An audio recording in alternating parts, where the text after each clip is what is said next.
everyone. Welcome back to the Programming One course presented by me, Dr. Aisha Qureshi, from the Faculty of New Technologies of Information and Communication within the Department of Computer Science and Information Technology at Qasdi Mirbah University of Wurgla. Before we begin, I would like to share that I have chosen to present this video using interactive version of the course. This allows me to explain the content clearly while showing examples in real time. I believe interactive courses greatly enhance student understanding, making abstract concepts more visual, practical, and easier to follow. Let's start our course. The first question is, who is this course designed for? This course is specially designed for first-year students in medicine and big data program, where the lecturer provides a solid foundation in programming concepts using algorithmic and Python language. The course is organized into 6 practical and progressive chapters. The first chapter is an overview of programming. The second chapter is about sequential algorithm. The third chapter, discussion on control structures, including conditional. Then in the fourth chapter, overview of looping mechanism like for and while loops. The fifth chapter is about arrays and string. And finally, in this sixth chapter is an explanation of custom data types and their significance.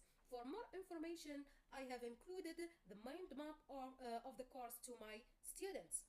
So let's take a look on it. So the mind map contains all information about the course. So let's back to the course. So our objective for today, we are focusing on chapter 2, which is all about the sequential algorithm. So let's move to chapter 2.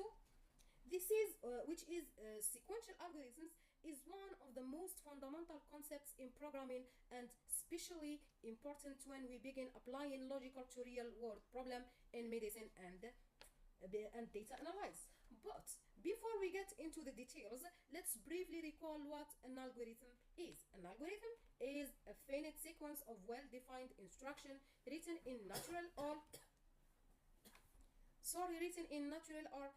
programming language that we follow step by step to solve a specific problem. In a simple term, it's like a recipe. Each instruction has a clear role, and when you follow them in order you get the desired results. So what we will see in this chapter? In this chapter, we will cover how to write your first algorithm, the importance of defining inputs, outputs, and logic, how to translate an idea into a pseudocode, and finally how to implement that algorithm in Python. So firstly, writing an algorithm involves defining a clear step-by-step process that transforms inputs into the desired output. The key steps to write your first algorithm are as follows. So we have 6 steps to follow. The first step is the most important, is understand the problem. The first and the most important step in writing any algorithm is fully understanding the problem to be solved. This includes what? Identifying what is the goal of the algorithm. So what is the problem exactly? What is inputs are needed to reach the goal. So any problem have an input data. And what should be the final output? So if you define the problem, so you should know what is the desired output. You know the desired output. So an example, let's give you an example in medical context. So I will give you an example about an algorithm might calculate a patient body mass index, which is a BMI, which help assess health based on weight and the height. So this is the problem, calculating BMI. So the second step is defining the inputs and the outputs. The inputs are the data necessary for the task. So we have the problem, of course we have data as inputs, while the outputs are the result produced by the algorithm. So the outputs are the desired or the expected results. Defining this clearly is critical. Let's talk about the example we have chosen is calculating BMI. So as input, what we have, we should know the height and the weight of the patient, the weight in kilograms and the height in meters. So what is the expected output is the result of the value of the BMI. The third step is outline the steps. So to go through from the inputs to the outputs, so we need to follow some steps. So we should outline those steps. After defining the inputs and the outputs, the next step is to outline the sequence of operations required to transform the inputs into the outputs. So by taking the example of calculating the BMI, we have as inputs the values of the weight and the height. So the expected results is the BMI value. So we need to read. Firstly, we need to read the patient weight and height, use a formula. We have a fixed formula, mathematical formula to calculate the BMI. So even we get the value from the formula, we return or display the BMI value. So what is the next step?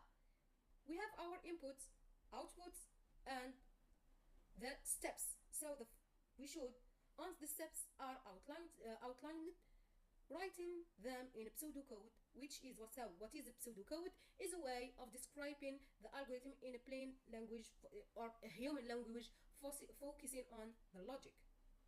And here is an example of algorithm written in pseudocode. So we should to define the keyword algorithm, and we will name the algorithm, should have a name. So we define the input firstly, the output, which is the declaration part. Then if any algorithm has a beginning and ending, so begin and the instructions, and finally the end. So the fifth step is test the algorithm with example inputs. Before converting the pseudocode into a programming language, it's important to test the algorithm within real data to ensure its work correctly. So the final step is to translate the pseudocode into a programming language such as Python.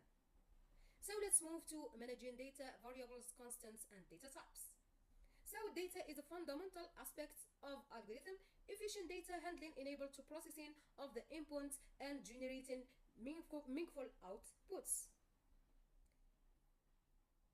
So a variable, let's define what is a variable. A variable is a container that stores data that can be changed during the execution of an algorithm. It acts as a placeholder for values. So what are data type? Defining the kind of data. In algorithm, each variable must have a specific data type that determine the kind of data it holds. As we said, that a variable is a container. So what does this container holds? The kind of the data it holds and how it can be used. We have some common data type include integer, float, string, and boolean. It should be noted that in Python, variables automatically take the data type based on the value assigned. So here I explain the example of BMI calculator. So which is one of the most commonly used medical calculation is the body mass index BMI, which helps determine if a person weight is appropriate for their height. So let's give you just an overview about an introduction to Python. So Python is a high-level interpreted programming language known for its simplicity and readability. So why Python for this course? So Python is easy syntax, interpreted language, cross-platform, and rich libraries and frameworks. So a Python program is structured within specific elements that contributes to its functionality. These elements includes comments, import statement, functions, variables, and the main execution block. So thank you for your attention and for following along with this session. Today we explored chapter 2, sequential algorithm.